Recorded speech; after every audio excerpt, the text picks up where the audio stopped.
This goes out to all the guys who like to play basketball in the rain with no clothes on. This is for you. I know Jesus saves. I wish he'd save us from this podcast. I know he looks after you and me, but I wish he'd take us far away from here.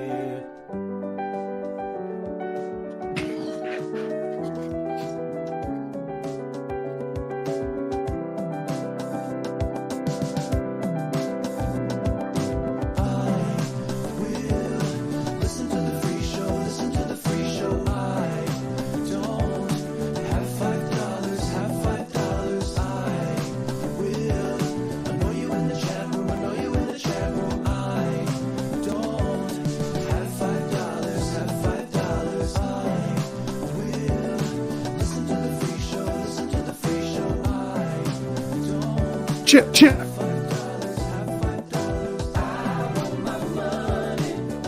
What up, players?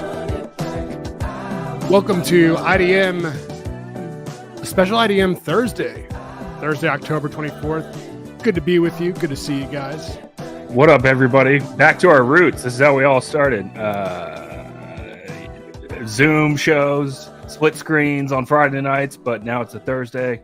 Thank you guys for appearing with us this evening on this very, very special night. But yeah, we had family obligation. Well, I had a family obligation I couldn't get out of, so I'm not going to be available this weekend. So thank you. Yeah, man. Yeah. Well, it's all good. We all understand. And, I'm kind of glad you're going to get some time to spend with your sister and your that side of your family. What time's your flight tomorrow? Oh my God, dude. Oh, I don't even want to. Oh, it's so fucking early. All right, first of all, it's a 6:30 flight. Oh, God. But it's out of DCA because that was the closest reasonably priced flight I could find to Orlando. So it's out of DCA from Ashburn to DCA. It's like 45 minutes. Got to get there pretty early because those early morning flights, even the early ones, they can get like super packed at like security. So I have to wake up at 3:45 and be out the door by 4 a.m. Oh, God damn it, dude. That stink. Wait, is your vagina driving you to Reagan? Yeah. Mm-hmm. Oh, okay. That's nice of her. Damn, dude. She's probably sized to get you out of the house, actually. But damn, dude, that stinks. Let me ask you, do you have are you checking in a bag or do you just have a carry-on? Yeah, I got a bag check. Yeah. Okay. I was going to say, dude, do you sleep on that site, Skip Lagged? Have you ever heard of that site? No, what is that? This dude figured out how to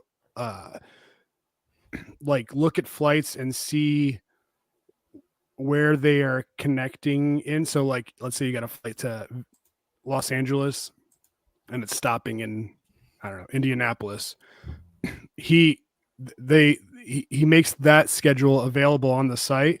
So if you're just trying to fly to Indianapolis without a stop, you can just buy that ticket to Los Angeles and just go and just get off at Indianapolis. And the flights are way cheaper. But the only problem is because you don't reach the quote unquote final destination of where you bought the ticket, you can't really check any bags. But because they'll take your bag all the way to LA. Yeah, Whatever. yeah. But that would suck. Yeah. But if you only have a carry-on, it's a nice hack I've used before to get a cheap flight. Yeah, that's a good idea. But cool, man. Well, I'm glad you're going. I'm excited for you. I hope everything goes well. Yeah, dude, plenty of shit to talk about, plenty of stuff to get to tonight. Are you I don't know, it's probably not an exciting trip for you. No, it's good. I'm going to see family. What's not exciting about that? Yeah, but you know the deal. You know the deal. What, to go spend time with family in the hospital all weekend? Yeah, but it's also nice to help, do you have any silly shows or movies downloaded for the flight or anything like that?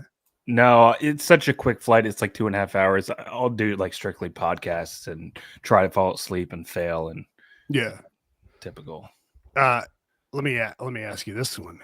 Since your vagina's not going to be fucking looking over your shoulder the entire time, if there's a Chili's that's open, you know, Oh, 5 a.m. and it's, you know, you got a couple minutes to kill. You think you're Earl- gonna sneak in there, get a siller? early morning Sillers. Dude, it's you owe it to yourself. Honestly, I usually that's like the first thing on my mind in an airport Mm-hmm. once I get to like my terminal. Yeah. But it's so early. It's too early for me. In fact, I think legally bars don't open until 6 a.m. and it's like a 6:30 flight. So there's really no leeway time there for that. As much as I'm lying right now to you, and I definitely would be there. No, I don't think it's in the cards. Yeah. That is kind of a bad bit with shorter flights too, because like it's fun to get a little bit buzzed before you got to go on an airplane, but if you want to be like sober when you get there, it's a little bit of a risky play to have two, you know, tall sillers. And then go drive somebody to the hospital. Are you drunk? You like land at 8:30? No, what are you talking about? I love cancer. Let's go get some cancer at the hospital. I'm just jet lagged. I'm tired. Damn. You're drunk. You're fucking drunk. Yeah. Have you been drinking? Anyways, what did we say? Go ahead. Sorry. Well, I just wanted to bring this up real quick. A couple of dogs were asking about this, and they just wanted to know. Let me see if I can pull these up. They wanted to know what was going on with these graphic images of you last week. Mm-hmm. And if I can't pull these up, I'll just bail on this right quick. But why don't you just holy shit, Jamie, pull that video up. I've never shared photos on the air before. I don't really know how to do it. Okay. I mean, this is the suspense is killing me here. Okay, so you're sharing your screen. All right. There's might want to close out a couple of those tabs. all right. Let's. Dude, I swear to God, dude. I swear to God, if this is that shirtless picture I sent you when I was at the beach last time, it's the end of IDM. Why would I do that? I don't know, man. Because sometimes you take things too far. No. First of all, I wholly disagree with that. I think you don't take things far enough. But I guess one of us on this show has to commit to the bit, so it's usually me every time. All right. Well, do you think you'll have the ability to show me, or you need some I don't time? think so. I have no idea how to pull them up. All right. Do you have it on your phone? Do you have it on your phone? Yeah. All right, just text it to me. I'll pull that shit up, Jamie. All right. Well, you also got to remember, dude, you and I grew up in an era of radio where the main topic of every episode that we were on was just the most embarrassing, humiliating part of our lives being exposed to. Not millions, probably not even thousands, maybe like hundreds. So I've got like a you know, kind of like it embedded in me that if there's a wacky bit that's about to happen on a show, it's just going to be embarrassing for me. Yeah, I think I've thought about that before. I think you've got this mental hang up where you have past traumas that you kind of take out on me in a way where you go, because we've both been abused on the radio. Yeah. But because you in particular have taken a lot of it, by specific people, you almost like apply that fear of it being re-traumatized to me in a way where you'll cut me off at the past before I can even get going on something. Yeah, that's true. But it's all good. All right. So I'm waiting for it to come in, but we do have one of these. Oh shit, dude. What a good dude, man. Let's get to this. Gaygram alert. I have relationships with women and sex with men. And I got news for you. That means you're gay. Holla. Our guy, Mike Cook, man, with the $49.99 Gaygram alert. Shouts to Mike Cook, dude. Dude, I don't want to fucking, give myself too much credit tonight, but earlier today I was messing around with the AI feature on Twitter, and you can literally just ask it to do AI pictures for you, and they'll just come up with stuff. And so I was like, man, Mike Cook, I would like to do a new graphic for him, but it would be cool if we had like a logo to use. So and he doesn't have a logo. So I asked Twitter to put together a logo. I was like, there's a guy we know. His name's Mike Cook. He's a alpha male. He's got 7 boys. He only knows how to make boys. He's a plumbing boss who gets sliced in his PP. If you can hook us with a logo, that'd be great. And then Twitter took like 30 seconds and they sent me, I don't want to pull it up because I don't want our channel to get striked again, but it was basically a swastika with a hammer and a screwdriver. That's what they made. Yeah, dude. I mean, it was a swastika with tools. And I said that's what the AI made, not what you made. Yeah. Shocker. Elon Musk's Twitter fucking try to get me to use a swastika for our sponsor's logo. And I sent it to Mike Cook. I was like, dude, I was trying to help you out today, but Twitter's convinced you're a Nazi. So we'll keep at it, dude. We'll keep at it. All right, I sent you those photos. If you want to pull up the Big Time P1 music, and I'll give our dogs a shout out. All right, cool. Let's do that. Bad boys up. Holla. All right. It's time for our Big Time P1 shout out.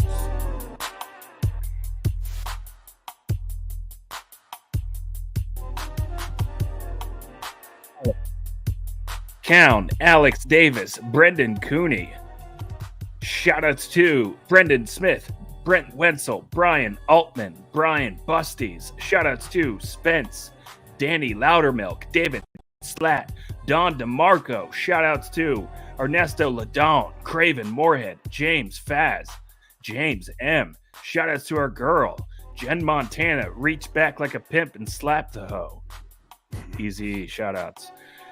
Shoutouts to Johnny Sins. No, that's gone. Shoutouts to JP Flame, Kevin Smith, Korean John. Shoutouts to Chris Stein, Kyle Kogan, Lance, M_Jizzle, Matt Brodricks, and my guy, Matt Starcheck, and his friend, Matt Starcheck, sent me a nice text this week. So shoutouts to you. Shoutouts to Max has a 1-inch penis, Peter Rosenkrantz, Phil J, Reggie, Ron Mexico. Shoutouts to our guy, Brad Paints This, Instagram.com/Brad Paints This. Check out his artwork there. Shoutouts to Sean Kibler, William, and Lubomir. All those names you just heard, I know it's a lot of them. They all support the show in our $8 shoutouts tier on patreon.com/IDM pod. That's patreon.com/IDM pod. You can support the show too for just $5 right there. So thank you guys for keeping IDM afloat. Shoutouts to you. Hell yeah, dude. Shouts to our Big Time P1s. All right, dude. I see these pictures, man. I knew it was going to be something like this. But you know what? I'm going to be a good sport. Let's Wait. You don't want to do what our listeners want us to do? Oh, you mean like talk about that thing you didn't want to talk about that night we got in a huge fight? Is that what you know? All right, let me pull this shit up, Jamie. That's I'd like to point that out, by the way. You say that I always whore you on the show more. Mm-hmm. In that one particular instance, you never truly acknowledged that you did whore the shit out of me, because it was literally the last thing I mentioned right before we started the show. That whatever, that doesn't matter. It's okay. All right, yeah. Let's not fight tonight. I don't want to fight tonight. You brought it up. All right, let's go. You're the one who came at me. Okay, whatever. Okay. All right, so here we go. Here are the pictures that you wanted to bring up. I'm gonna. No. Listeners wanted to bring them up. They sent them in. Okay. All right. Here we go. That's one. What do you want me to pull up the other one before? Yeah, they say something about it. They just want to know what's going on with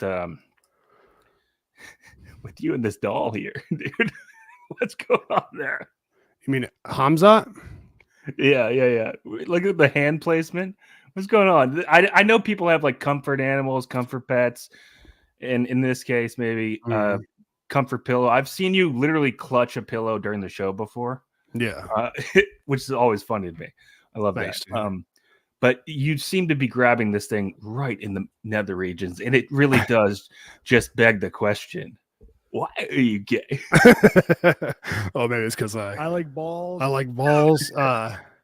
No, dude, I'm doing the obvious fat guy move where I'm covering my stomach up with a pillow because it is not looking great on camera. You know the move. Everybody who has been overweight for even a week knows the move. It is goes hand in particularly hand with standing up and pulling your shirt down because your fat, is holding up the middle part of your shirt.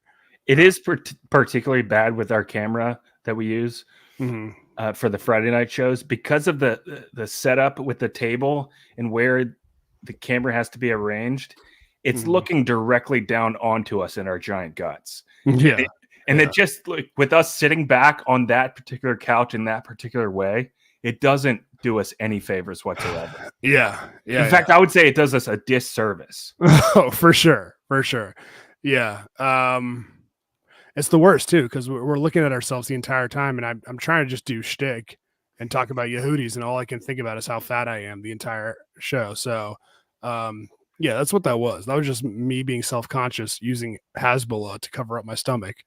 But I like the idea of it just being a gay bit. I'd rather it be a gay bit than be a fat bit, to be honest with you. Oh, so would I. I'd get way more mileage out of that. What are you gay? Oh, actually, by the way, I got a new sound drop for you. Damn, everybody's gay? Hell yeah. Shout outs to Dame Dash. Dude, that was such a funny revelation. Dame Dash, we played this on the Patreon on Tuesday. There's, I guess, some podcast that was playing the clip of Dame and Dash coming to the self-realization that after years of being around P. Diddy and all his like rapper friends, with everybody in the news caught up in the P. Diddy cycle, it seems as though, at least from his view, that damn, everybody's gay. Everybody's been gay this whole time. That's so funny, dude. I mean, he's a real, you know what I'm saying, for just saying that. Damn, everybody's gay? I mean, just imagine if you lived your entire adult life just thinking of, the deal on everybody, right? Like you're all boys or whatever, and you figure you've got everybody figured out a certain way. And then one day, 30 years later, all this news hits in the span of like 3.5 weeks. And it seems as though you've been wrong about everybody you've ever known. In fact, they're all gay. Dude, that's got to be a mind fuck for sure. Can you imagine? I mean, dude, I'll never forget. Like, I always suspected my my big brother in the frat that I was in at Temple University, Frank. I mean, everybody called him gay because he was very, very, gay. But in fact, his nickname in the frat was Pudge Rodriguez because he was a catcher. You get it? And then he and I were so tight that they called me. It was a Kenny, whoever the pitcher that pitched to Pudge the most, basically saying that he and I fuck each other. But I'll never forget, dude. Everyone was like, "Yeah, Frank's gay. Frank's gay." And then one time, I was like, "Yo, dude, Frank, you know that like I won't give a shit if you're gay, right?" Like, and he goes, "I've fallen for this trap before, by the way." Yeah, he goes, "Dude, seriously, out of all the people here, all my friends in this frat, you're gonna say that shit to me?" And I was like, "Damn, dude, my bad. I didn't, I wasn't trying to be a dick. I was trying to be a good friend." And then fucking 4 or 5 years later, this nigga comes out of the closet, dude. And he's like, I didn't want to tell you anything because I didn't want you to judge me. I was like, dude, first of all, I don't care. But secondly, I do kind of care. No, I'm kidding. But yeah, I wasn't going to judge you. I was going to fuck you. But then as soon as he came out of the closet, like every text combo we had was like, yeah, I can't wait to go to the blah, blah, blah and take poppers and have dildos up my ass. And I was like, all right, well, this was not how our conversations happened before, but I'm happy for you. But anyways, that one friend who was very obvious, that was like a shocker. I was like, oh my God. So I can't imagine what it's like having a whole like, crew of hardcore, you know what I'm saying, dudes, and then have them all just be sized to bone each other in the butt. Yeah, it would be a rude awakening. It'd be like if you went into a coma in 2004 and then woke up in 2024. You looked around and you're like, "What the fuck? What the fuck is going on here?" One day you're watching Joanna Man in theaters. The next day you're arguing for Leah Thomas's legitimacy. No sports, no politics, but it would just be That'd be a funny scenario. That's so funny, dude. Oh shit, that's funny. Hey, All man. right. Well, shouts to the dogs for sending you these pictures. We got one more. Yeah, I mean. Oh, okay. All right, hang on one second. I mean, Oh yeah, this is the one I look much fatter in. Thank you. I'm so. and by the glad way, I can- I'm fully supportive of you doing whatever it takes for you to be comfortable on the show. I mean, that's important. well, this it's is really- not helping.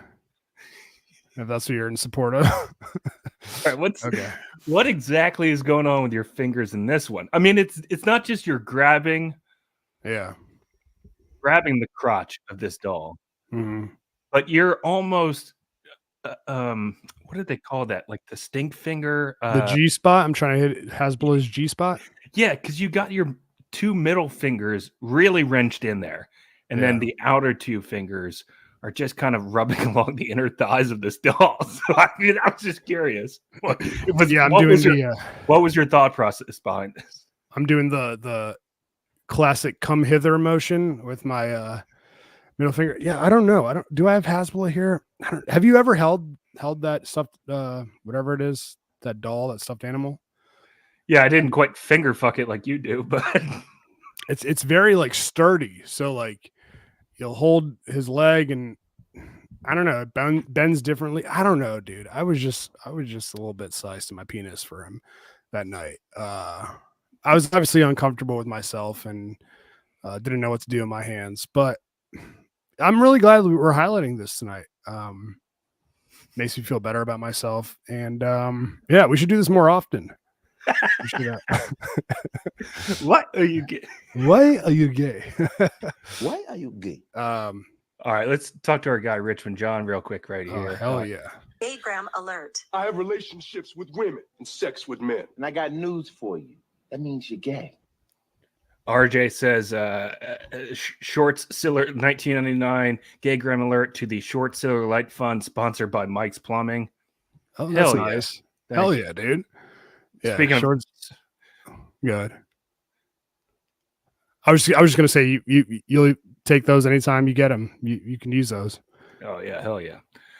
Speaking of which, RJ, we really need you to come through around November 30th. Oh yeah, dude. We really need a hand, buddy. Yeah, we would. You're our guy. I'll give you your $20 back if you come through Yeah. us in a month. I'll give you a free subscription. Yeah, for sure.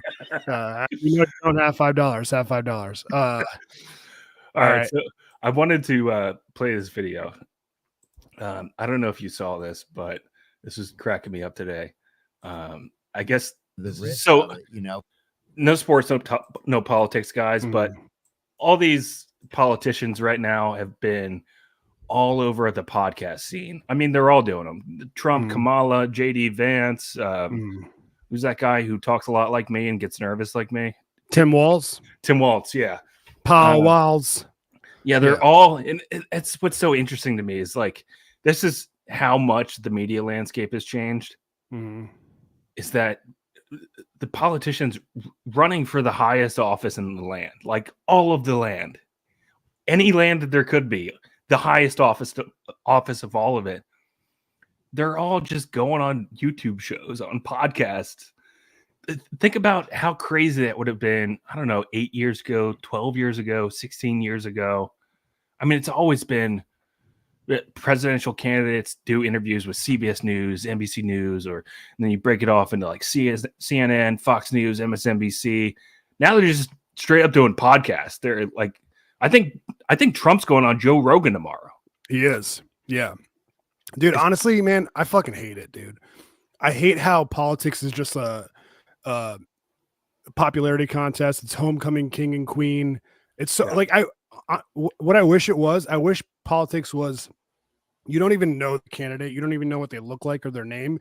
It's just their policies on paper, and if they don't abide by those policies that they claim that they're gonna, enact if they're in power, they go to jail. Like I wish that was it, because what is how cool they are or how charming they are have to do with fucking anything, dude. It drives me.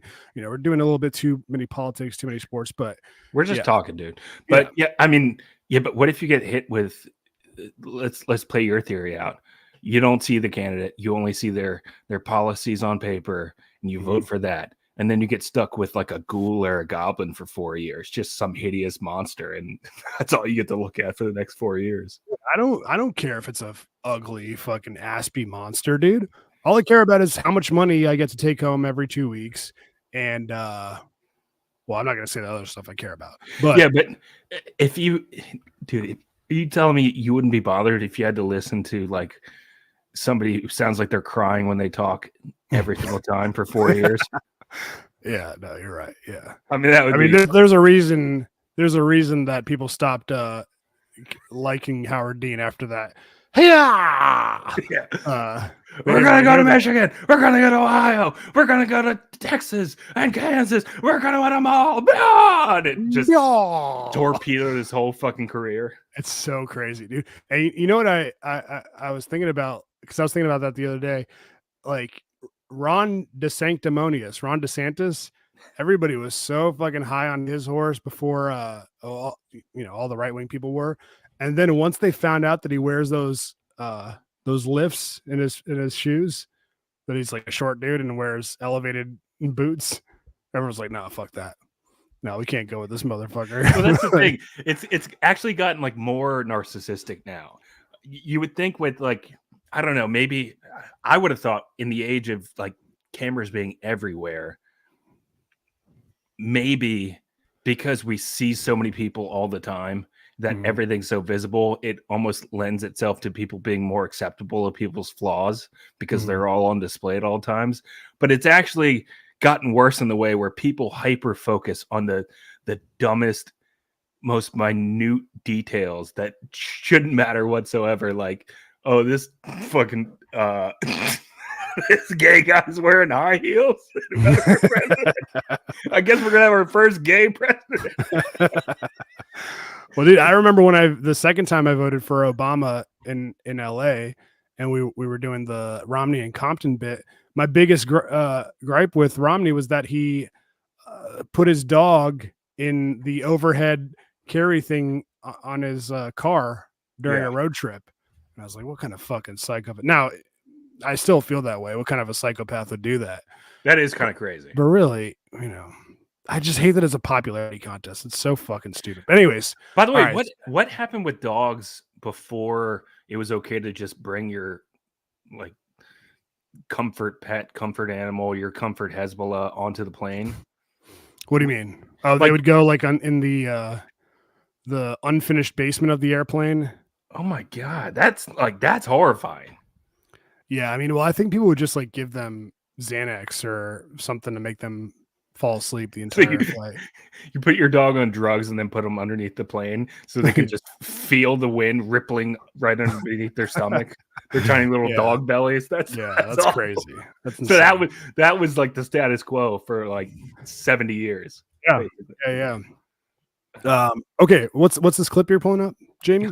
All right, this was our guy Theo Vaughn, and it was he was talking with JD Vance, who's on the Trump ticket for VP. You guys, no sports, no politics. It's just kind of a funny video.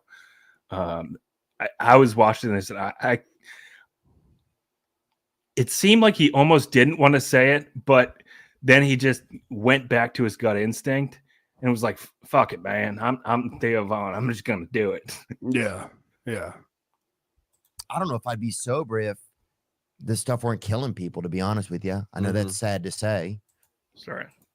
I don't know if I'd be sober if this stuff weren't killing people, to be honest with you. I know that's sad to say, but that keeps me out of the risk of it. It just makes it a little scarier. Yeah, that's the thing. It makes it scarier. Yeah. But it's also sad that somebody, I mean, this is ridiculous to say, probably, that somebody can't, you can't even do cocaine in this country anymore, And that seems like a crazy thing to say. And it's a wild clip, dude. That's a wild clip. Dude, the way he just says, like, the way he just freestyles English sentences and comes out with the most hilarious observations is so funny to me. This is why people love him so much, because he's so authentic. He's so ridiculously authentic that he's even going to be his authentic self while having on a guy who has to watch every single word that he says and every single word that he's around being said, like that he's in the room for. And it's just like, oh, fuck it, man. Yeah. It sucks. You can't do cocaine anymore. All right, let's watch the rest. Don't say that. Don't say that. I said it. But yeah. But don't say that anymore. I'm gonna steal that line. That's gonna after the election, though, man. No. We gotta win first. It's unfortunate. That's so funny, dude. To say probably that somebody can't, dude. You can't even do cocaine in this country anymore. I wish Trump was going on Theo's show because I just know Joe Rogan's gonna fuck it up, dude. Joe Rogan sometimes does good interviews, but a lot of times, dude, he just fucks it up. Like, look at his interview with Sandler or Russell Crowe most recently. The dude you can tell he doesn't really prep a lot, and sometimes he just gets stuck in this little rut where he just talks about himself and just tells stories to impress his guests. So I don't know. Theo's never really done that in any episode I've ever watched of his. But well, he'll talk about himself, or he'll get caught on some weird detail of somebody's story, and then just go down this avenue, following that lead that nobody else would have followed, and just spend 20 minutes on it. Oh yeah. Corey Reader brings up Trump was on with Theo. Oh yeah, that's right. I forgot about that. That was pretty funny. No sports, no politics though.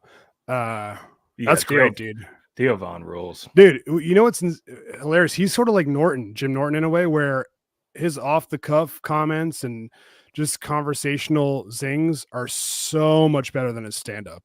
Like, have you ever watched Theo Von stand up? It's he's no George Carlton. You know what I'm saying? Yeah. But yeah, just him. Like there's a video on YouTube of him doing, before he was sober, him doing stand up high on mushrooms.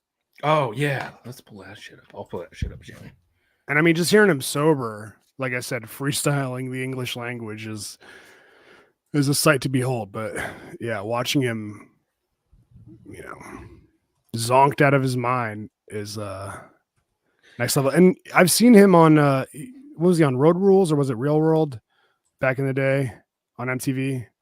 Yeah, it was I think it was Real World. I could be wrong, but this was way back. I mean, this was like 2000. It was like the 90s probably. Yeah. But he was the exact same dude, which he's one of those dudes. I think I've said it before, like Sandler, like I don't know, there are a couple Keanu Reeves where you can just tell they're just good ass dudes, Yeah, I think there's something to that, them being themselves no matter what other people think of them all the time. And I think that's what makes you kind of comparing to Norton too, because Jim Norton's that way. I mean, think about the fact that his first big special was called Monster Rain, and it was about him sucking his neighbor friend's penises underneath his parents' front porch. I mean, that's insane. In 2006, that was a shocking thing to hear, but he didn't care. He just kind of, well, this is my life, whatever. Right. Yeah. All right. Here's Theo high on mushrooms. Bro, you passed gay. You want some space cock, Daddy Bear? You out on some fucking space cock. You fucking animal. You know? If they got some super gays, man, if you keep driving down Santa Monica, you end up in fucking Candyland down there, bro.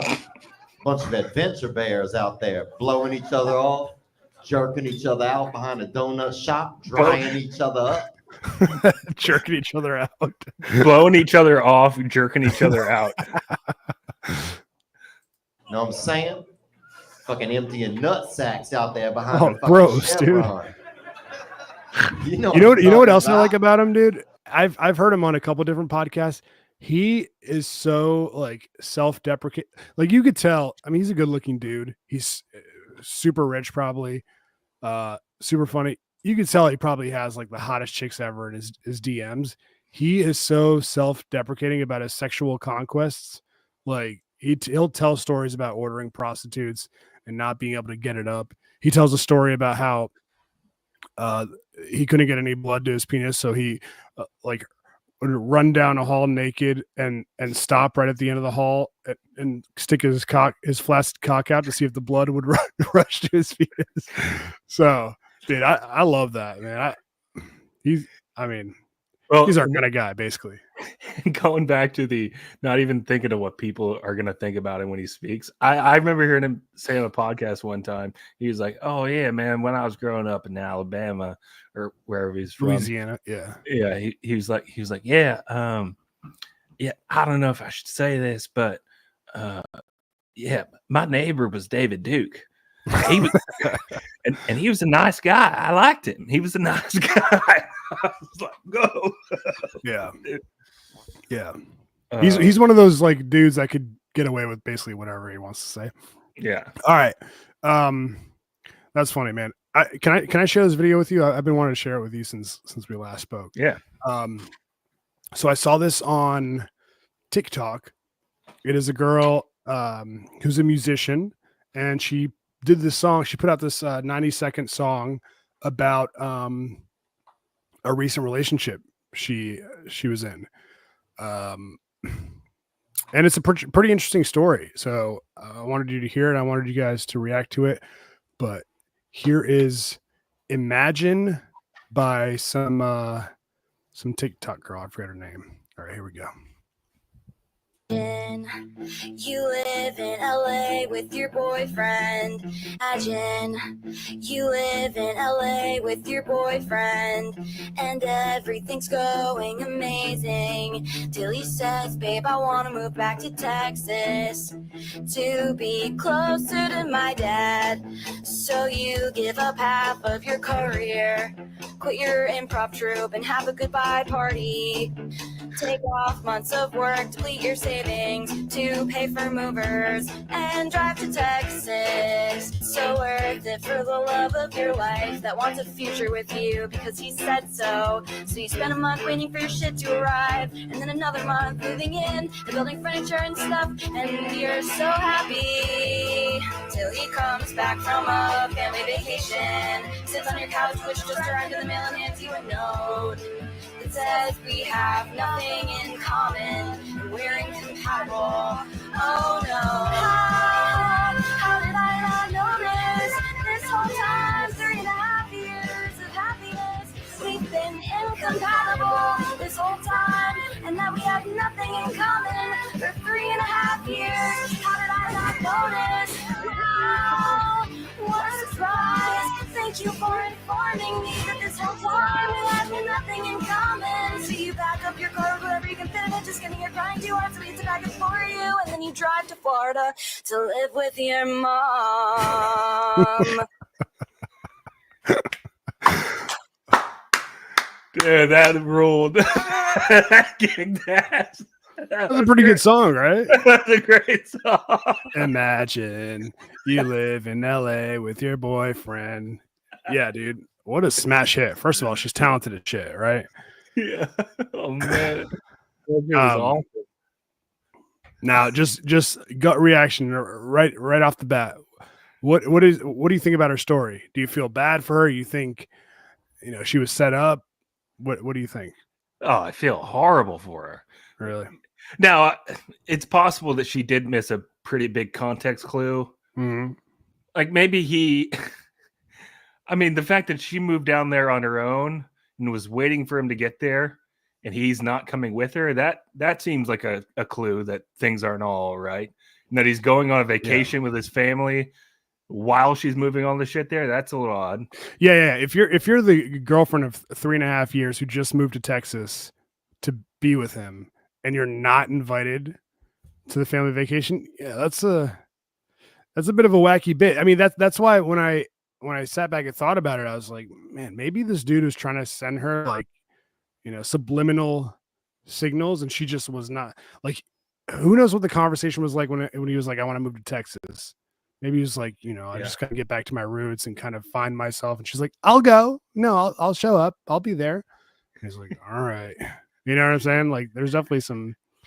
Yeah, like maybe the conversation wasn't finalized, and she just kind of finalized it in her head, and that they didn't together finalize it. And then she goes all the way down there, and he's like, what are you doing here? That's weird. We're not compatible.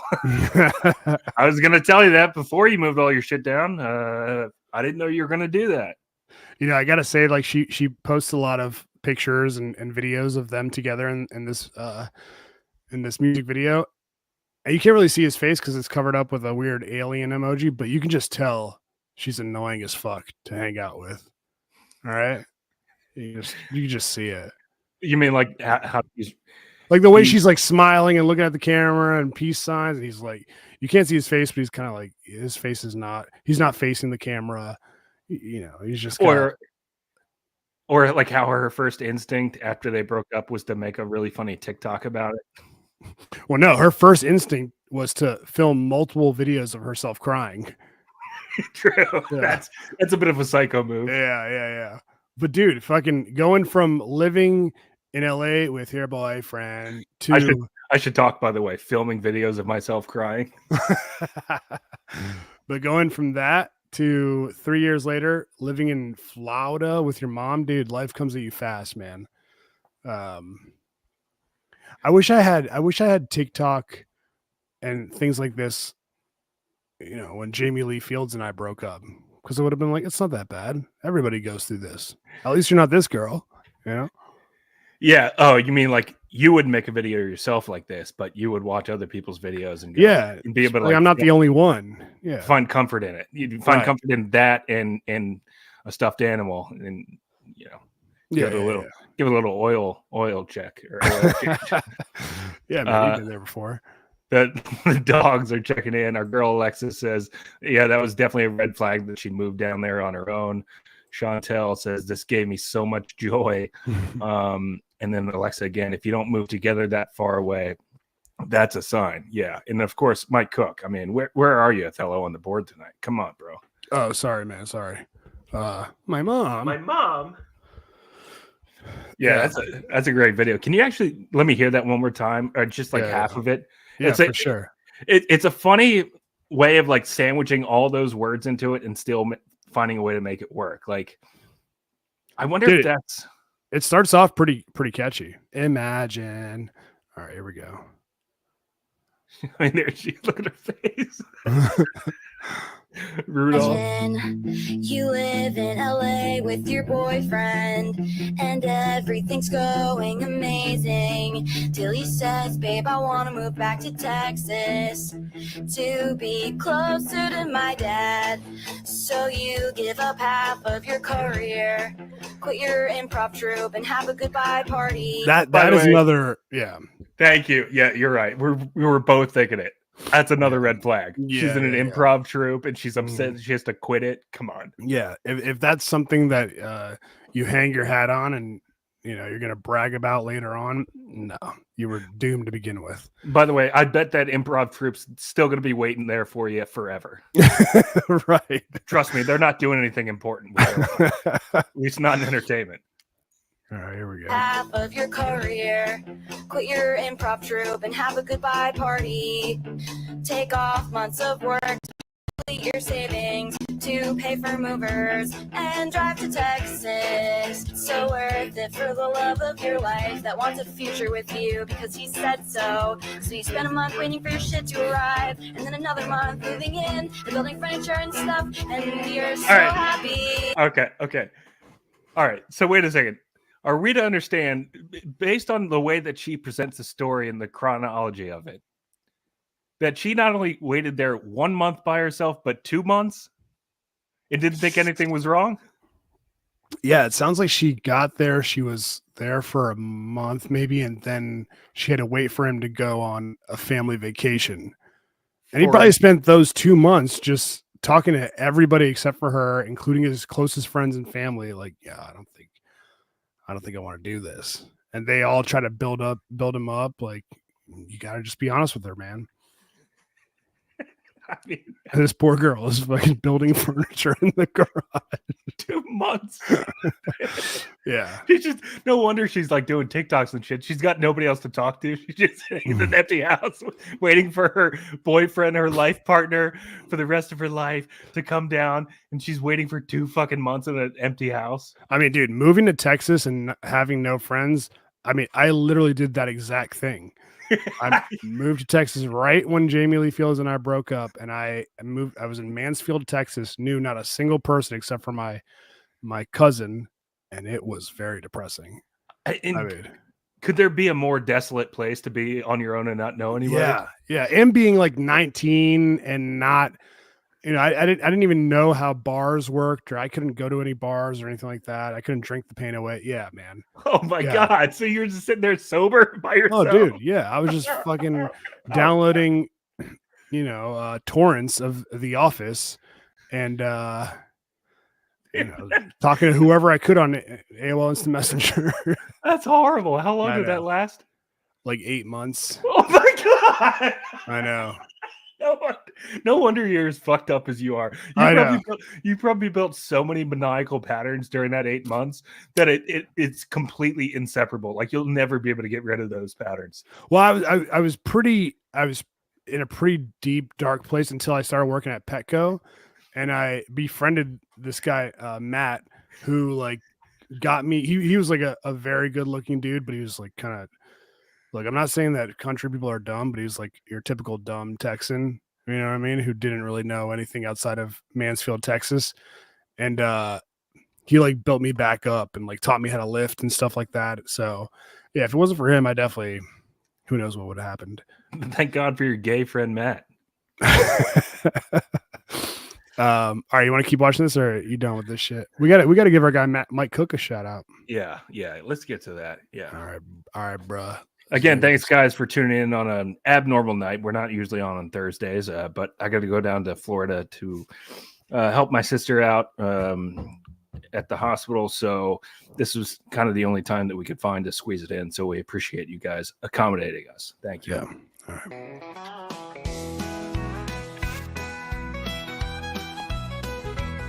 In Northern Virginia, where the sun always shines, Money Mike, he fixes any kind of pipeline. We got to thank our loyal supporter, Mike Cook, for supporting IDM from the very beginning. Mike has owned and operated his small business, his plumbing business, all over Northern Virginia for the past 20 years. He gives free estimates in person or over the phone.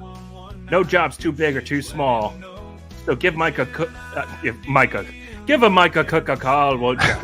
Give our guy Micah Cook a call. That's a feather in your cap, don't you think? Give Micah Cook a call at 703-501-1926.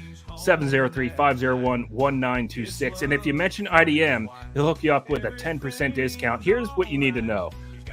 You don't have to take our word for it. You can take the listeners' words for it. Mike Cook has been in plenty of homes of IDM dogs, and they've all reported glowing reviews of Mike Cook's handiwork with their plumbing fixtures. Yeah. Not only that, he'll show up to your house just to give a free estimate. So, hey, if you don't want to blow some money and you just want to see what you're working with our guy Mike Cook, give him a call. Have him come on by, see what your problem is. He'll take a look and give you a free estimate. What could be better than that? Mike Cook does commercial and residential plumbing. He does large jobs and small, and he's licensed and insured. That is so damn important. Trust me, it's so damn important. You don't want somebody coming in there, ripping your pipes apart, putting old shitty pipes in because that's all they have in their truck. Mike only uses new pipes when Mike Cook is doing pipe work. Yeah. So give Mike Cook a call, 703-501-1926. Next time you're in the need for a plumber, give our guy Mike Cook a call, 703-501-1926. Shout outs.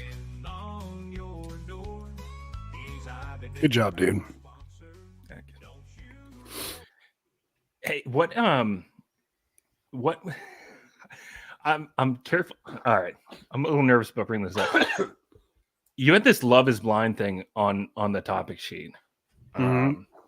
Did you want to go there, or did you want to do like a quick audible and do the dating show serial killer movie? It is October. I mean, serial killers are in. Yeah. No, we can save that for the straight round.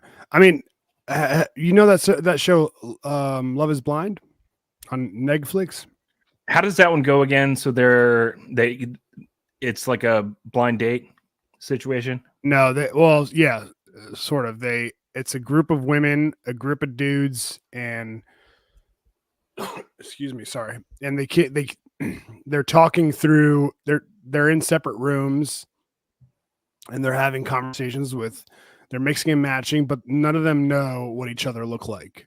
And then the whole entire decision of whether or not they want to be together or try something out is based solely on their conversation and their connection there versus looks and stuff like that.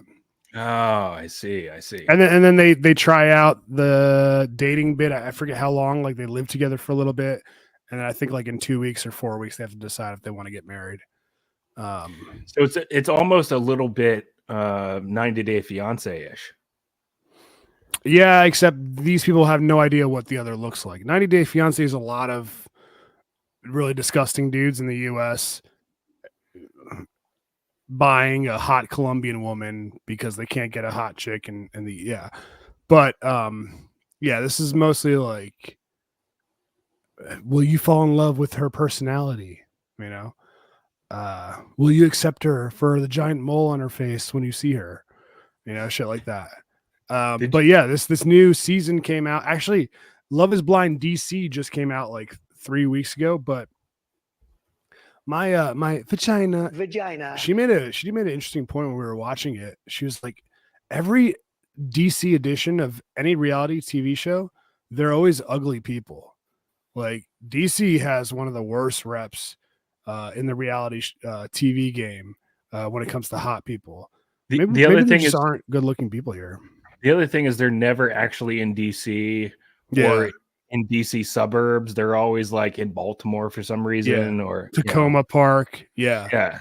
That's true. Yeah. They always fuck that up.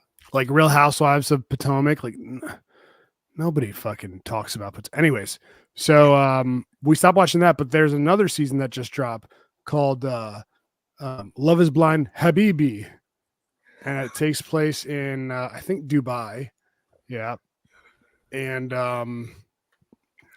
it's in Arabic, but there are also some people who speak English. It's kind of weird.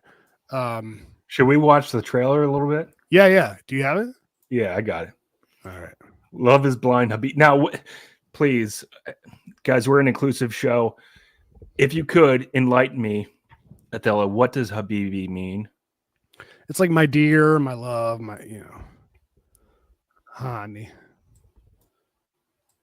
أكيد هذا اليوم هو من أحلى أيام حياتي.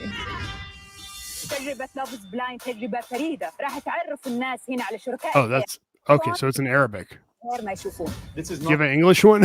Oh my bad. ايوه ضربت النقز انتم شوف حنايا Love is Blind الحبيبي. Maybe I'm just not cultured enough. I just thought that was the show. Everybody's just watching these people speak Arabic. Yeah. Respect their culture. I thought it was going to be on Al Jazeera or something like that. Al Hatuma, dude. How like less sexy is the show? Hearing them yell at each other in Arabic like that. Oh, dude, I'm Arabic. I can say that shit. I mean, it sounds like they've got like popcorn stuck in their mouth or something. Oh, whoa, dude! What the fuck, dude? That's my culture. I can't find this trail in English. I can only. I think it might actually only be in Arabic. All right, I think I got it. I got it right here. Watch, it's gonna be the same exact shit. هذا اليوم هو من أحلى أيام حياتي. تجربة Love is Blind تجربة فريدة راح تعرف الناس هنا على شركاء الحياة ويرتبطون في شخص من غير ما يشوفون. Maybe we should just listen to it in Arabic. This is not a dating place, it's a marriage place. Oh, that was English. That's what I said. Dude, yeah. Remember I said that? Like it's weird. Some dudes will speak English, but they will have very heavy accent. and then other people would just be like, "No, fuck it, I'm just speaking Arabic." Let's see what else we got. يلا. Yalla. What do you think about your career? شو انترفيو شغال؟ احسن انسان عندي في الحياه الله يرحمه هو جدي كان تزوج بجداتي وما شافهاش so I'm so excited to do the same thing. I don't want to disrespect your family by asking for your hand here. I would love to be with you. Dude, Arabs, I hate to say this. Go ahead, sorry. He cuts her hand off. Dude, I was watching with Jess, and she always does this. It's so annoying. Anytime we're watching reality shows, she's like, "What do you think of her?" You know what I mean? It's always a trap. Like, yeah. She's all right. But dude, honestly, every time she'd ask me about this, I don't know, maybe it's because like Habibi. I don't get sized for Arab chicks. Like she asked me, and I'd be like, no, not really. I'm not. I mean, Arab chicks aren't really known for like their bodies, or I don't know. Have you ever been into Arab chicks? No, but I'm in mainly only for a lack of trying. Yeah. I don't think they look at me, pasty, chubby white guy, and go, "That's my ideal man." You know what I mean? Yeah. Plus, aren't the Kardashians? They're what are they? They're from like Turkey. They're Armenian. Armenian, yeah. Yeah, Well, it's not Arab though. I guess the opposite of Turkey too. I mean, yeah. If you know anything about history. So yeah, dude, this show, I'm only like 2 or 3 episodes deep, but literally in the first episode, one of the guys, he's talking to the girl like through the wall. Obviously, they don't see each other. And he's like, "How do you feel about men having multiple wives?" And he's serious, and she's like, she gets all pissed off about it. So it's like it adds that element of the patriarchy to the typical Love Is Blind season. That's very interesting. I mean, look, I'm perfectly accepting of all cultures. Obviously, I don't have to say that, but I am. But there are some cultures out there that are a little bit behind the times in terms of male and female dynamics. I'll just say. Yeah. But it's in Dubai. Dubai's like, I'm still having a hard time figuring out Dubai. Like Dubai, they don't have any like real culture. It's a city that was built by rich people, for rich people. Is that in the UAE? Yeah. I always see videos online about how safe it is. Like the dudes in the fucking big oil chic outfits will be like, "Look how safe Dubai is," and they'll like put their phone and their wallet on top of their Land Rover before they go into a store and just leave it there and then come back out and it's still there. Yeah. And I know that like a lot of wealthy people from other countries move there, but it just feels like sort of like a Las Vegas type deal to me. Well, it's definitely the desert of all deserts. I mean, you don't get more desert than the Sahara, which I guess technically that's not the Sahara, but it's off of the Gulf Stream of the Sahara. Mm-hmm. Dude, you know what? One time, so I used to write these when I first started like doing blog posts and shit for the junkies. I would grasp at anything I could that I thought might get like clicks.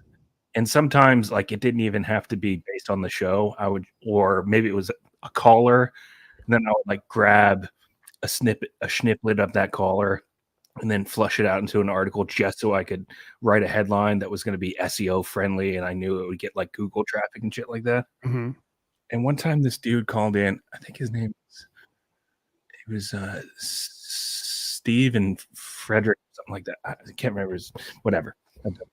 None of this does. We're all going to die. And he called in and he started talking about how he loves to go to Dubai and how he's got all these tips and tricks on how to pick up hookers in Dubai.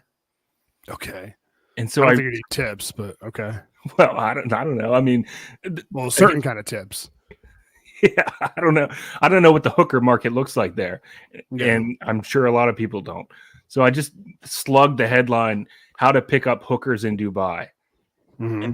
And damned if it wasn't one of our like the most popular, most clickbaity articles I've ever written in my entire life. Literally for years later, we'd be getting thousands of hits in like a day. And then I would like go into the analytics and check like geo target where they were coming from. And it was all dudes from like the Middle East. Oh my God. Those fucking perverts, dude. God damn it, dude.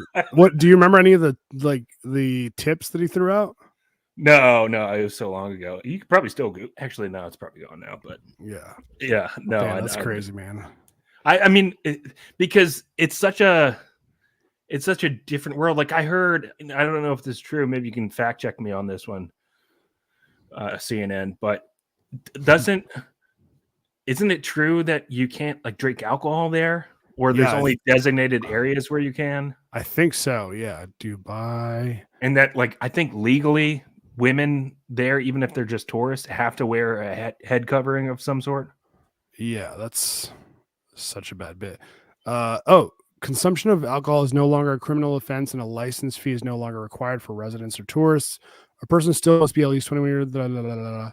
Okay, so that's from January 2023. So that must be recent.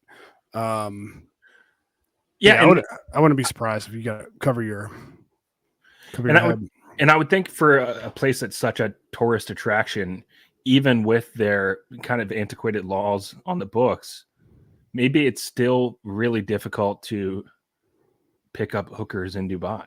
Like, because what kind of hooker is going to risk getting caught being a hooker in Dubai when they know the consequences could be, give me your hand. Please give me your hand.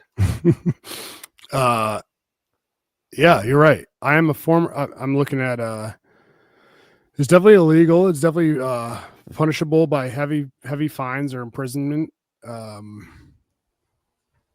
They probably just do it the same way they do in the US. Like escort sites, you pay for their time. There is a red light district in Bur Dubai. Anyways, that's Sodom and Gomorrah right there.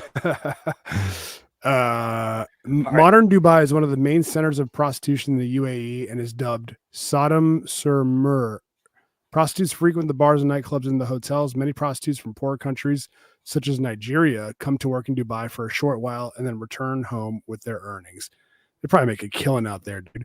The amount of money they have in Dubai, it makes me sick, man. When I see dudes like driving Rolls Royces with the actual full grown lion in the back seat, I'm like, God damn, dude. Someone needs to do something about this. Hey, look at me. I'm a Mike Tyson. I'm a Mike Tyson. Yeah, why, fuck, man? Why, you fucking asshole? Yeah. So yeah, it's crazy. All right, let's hop over to the Patreon. By the way, I just remembered his name, Steve in Hagerstown. Shout outs to you. Yeah. Let's hop over to the Patreon. If you guys want to join us, we'll be doing another hour over there. Patreon.com/IDM pod. We'll see you guys over there. Yeah, Love thanks for joining us on a school night, by the way. Thank you guys. Next week we'll be back to Fridays. See you on the search round. Peace.